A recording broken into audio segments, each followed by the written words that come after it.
In the last 25 years, scientists have discovered over 4,000 planets beyond the borders of our solar system. From relatively small rock and water worlds to blisteringly hot gas giants, the planets display a remarkable variety. This variety is not unexpected. The sophisticated computer models, with which scientists study the formation of planets, also spawn very different planets. What the models have more difficulty to explain is the observed mass distribution of the planets discovered around other stars. The majority have fallen into the intermediate mass category, planets with masses of several Earth masses to around that of Neptune. Even in the context of the solar system, the formation of Uranus and Neptune remains a mystery. Scientists of the universities of Zurich and Cambridge, associated with the Swiss NCCR planets, have now proposed an alternative explanation backed up by comprehensive simulations. Their results were published in the scientific journal Nature Astronomy. Two contrasting forces. When planets form from the so-called protoplanetary disk of gas and dust, gravitational instabilities could be the driving mechanism, Lucio Meyer, study co-author and professor of computational astrophysics at the University of Zurich and member of the NCCR planets, explains.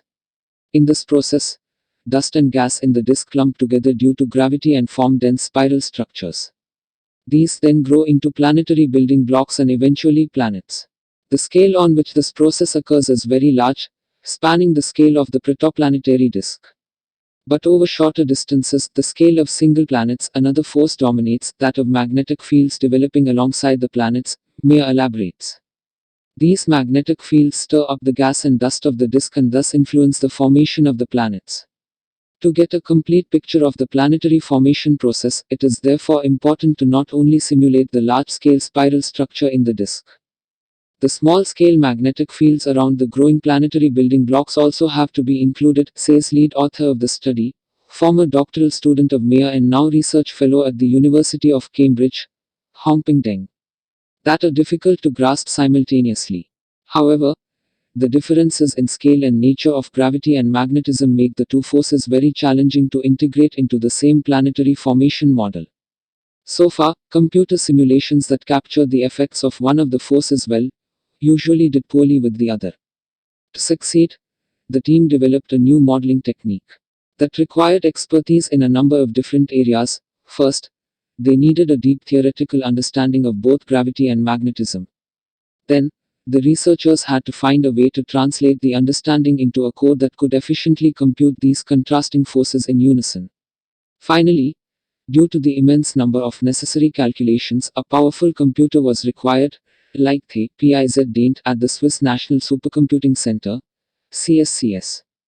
Apart from the theoretical insights and the technical tools that we developed, we were therefore also dependent on the advancement of computing power, Lucio Meyer says.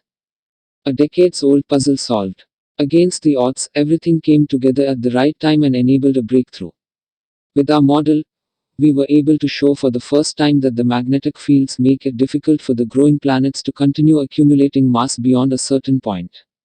As a result, giant planets become rarer and intermediate mass planets much more frequent, similar to what we observe in reality, Hongping Deng explains. These results are only a first step, but they clearly show the importance of accounting for more physical processes in planet formation simulations.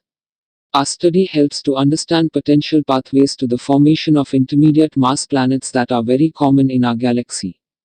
It also helps us understand the protoplanetary disks in general. Ravit Helt, study co-author and professor of theoretical astrophysics at the University of Zurich and member of the NCCR planets, concludes.